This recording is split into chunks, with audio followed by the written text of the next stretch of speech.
తిరుమలలో మరోసారి చిరుత సంచారం కలకలం రేపింది. శిలాతోరణం దగ్గర చిరుత సంచారం భక్తులను తీవ్ర ఆందోళనకు గురిచేస్తోంది.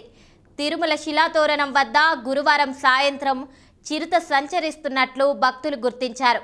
దీంతో వెంటనే టీటీడీ అధికారులకు సమాచారం అందించారు. దీంతో అధికారులు అప్రమత్తమయ్యారు. భక్తులు జాగ్రత్తగా ఉండాలని, ఒంటరిగా వెళ్లొద్దని, చిరుత కనిపిస్తే వెంటనే సమాచారం ఇవ్వాలని సూచించారు. సర్వదర్శనం క్యూ లైన్ సమీపంలోనే చిరుత కనిపించడంతో భక్తులు వణికిపోయారు. కాగా శిలాతోరణం దగ్గర ఉన్న కొండపై రాజసం ఒలకబోస్తూ కూర్చున్న చిరుత ఫోటో, వీడియో వైరల్ గా మారింది.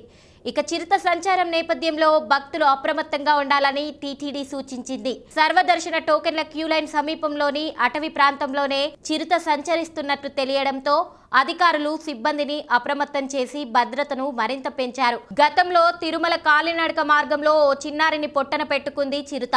లక్షిత అనే 6 ఏళ్ల బాలికపై దాడి చేసి అడవిలోకి లాక్కెళ్లి చంపేసింది. అంతేకాకుండా పలువురు భక్తులపై కూడా దాడి చేసిన సందర్భాలున్నాయి. అంతకు ముందు జరిగిన సంఘటనల దృష్ట్యా అధికారులు మరింత అప్రమత్తమయ్యారు.